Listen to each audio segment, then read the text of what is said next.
We didn't have any money for, well, I mean, we had money, but we needed it for buying computer servers, or we needed it for food.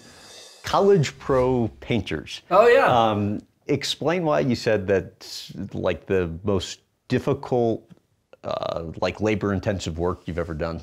Yeah, so the College Pro Painters was a franchise where you're 18 or 19 years old, 20 years old, and you join and you paint over the summer. And I had absolutely no intention of doing something like that. I, in high school, was very excited about Wall Street, and so I went to business school as an undergrad, and one of the things my brother and I would do, we'd cold call people that we thought were interesting. We'd read the newspaper and then challenge each other to cold call. So I cold called this one guy who was head of a bank, one of the biggest banks, and managed to get a summer job there. My first summer, you know, immigrant, not supposed to get these kind of jobs if you don't have connections, but we figured it out. I learned very quickly that's not what I wanted. But then I was like, now what do I do? And there was this ad or this booth to go sign up for a painting franchise, house painting. And I thought to myself, well, I want to be an entrepreneur. I think if I look at my family, all of my family are all entrepreneurs. Okay, I want to be an entrepreneur. But it was actually the most terrifying thing to accept. How so? Because everyone in my family is an entrepreneur. And so what if I'm not?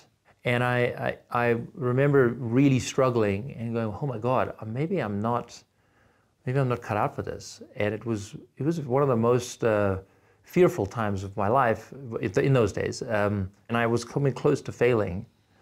And I had this kind of fake confidence, like, oh no, it's going to be great, I'll figure it out. But actually inside I was terrified.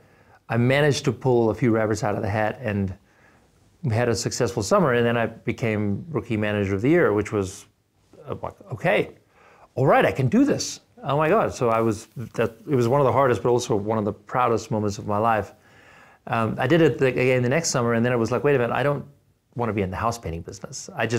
As soon as the fear of not succeeding went away, I needed more to life than just I was flush with cash as a kid.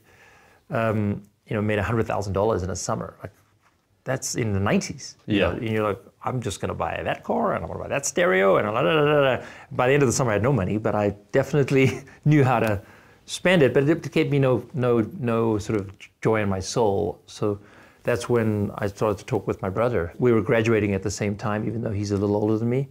And let's go do an internet company together. And I was like, okay, I think that will bring me more meaning than what I had experienced. You remember what the office sleep YMCA schedule was for you back then? Well, that was in Palo Alto, and then we were building Zip2, which was an incredible technology company. We were building maps in the door-to-door directions for the internet.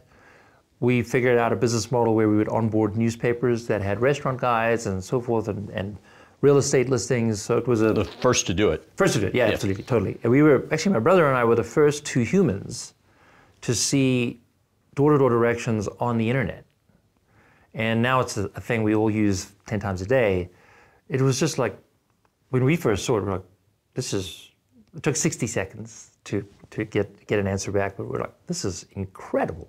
We didn't have any money for, well, I mean, we had money, but we needed it for buying computer servers, or we needed it for food. And so the idea of spending money on an apartment as well was like, no, we're going to sleep in the office. I grew up cooking, so for me, I also like to cook, but I had like a tiny little stovetop and a mini fridge. It worked, but you got to get the kind of smell out of the office, because when our employees would come in, we didn't want them to think we were sleeping in the office. And I mean, even though those were hard days, actually, I don't recall them as hard.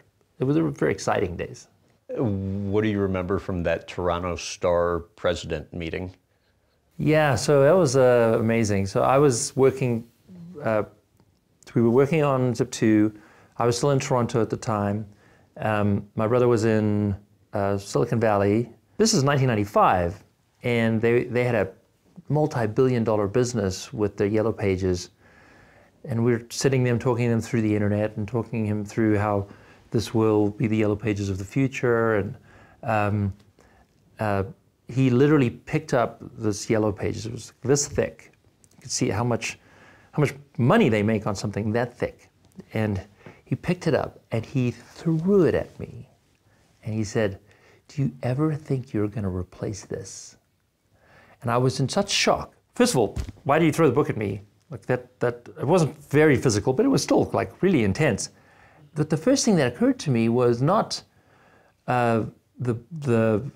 not an answer, not oh my goodness, why did you throw a book at me? It was more like, oh, he doesn't realize he's already dead. It was an actual like, this guy runs a multi-billion-dollar business that is already dead, and he doesn't realize that. And 2 years later, we ended up onboarding the Toronto Star onto the internet, and we ended up actually having a good relationship later. And he was apologetic. He was like, "You were right." You almost didn't make it to an investor pitch meeting once, right? That's right. Got stopped at the border. So I love my mom very much, and she asked me desperately to go fix her computer. And this is how much I love her. I flew from Palo Alto to Toronto to literally be her IT person. And it was January of 1996. Flew out, fixed her computer, come back to the airport, and the immigration system in America is really messed up. Even though we were building something very exciting, even though we were courted by several investors, I still didn't have a proper visa. And so I got to the border, and they looked at me. I probably dressed too well. I should have dressed like a tourist or something. And they made me take my luggage apart and look at all my stuff. And inside were investor decks and even a business card that showed my address there. And they're like, you can't do that. And I was like, okay, I don't really know what to do because I've got this critical meeting the next morning. That was for everything. I mean, it was for everything. It was the investor we wanted. Yeah. So I call my friend, who is a friend of mine, Jamie, and I say, "Would you mind picking me up and driving me across the border?" So he picks me up, drive to the border. Say, do we tell the border guys we're going to go see the David Letterman show? And they were like, "Yeah, sure, go ahead." I get to the Buffalo airport, fly to San Francisco. Wake up early the next morning. We take the bus because none of our cars works. We take the bus to our venture partnership meeting. We have a successful meeting, we're negotiating and getting the whole thing done. The whole deal kind of happens that day, and at the end of the day, we say we have to leave because we got to catch the bus. And they're like, "What do you mean you have to catch the bus?" And I said, "Yeah." And they said, "Okay, hold on, okay. We need to get these guys cars." So they actually gave us like a $30,000 budget each to buy a car. We're like, these guys are great. Yeah. We went from sleeping on the floor in our apartment to we each get a car. Forget the rest of the investment. Like, we think America's the greatest country in the world. You still remember the moment you guys sold the company for, what was it, $307 million? Yeah, it was. You're in your mid-20s? Yeah, I was 26, 27, so right around that time. And you get a $15-20 million payout. Yeah, exactly. It was it was surreal. The challenge with startups, and I think anyone in a startup can really relate to this, is the highs are amazing but the lows are harsh. And we were now 4 years in at that point building the company, and you just go from one day you're going to take over the world to the next day, oh my God, we're just done.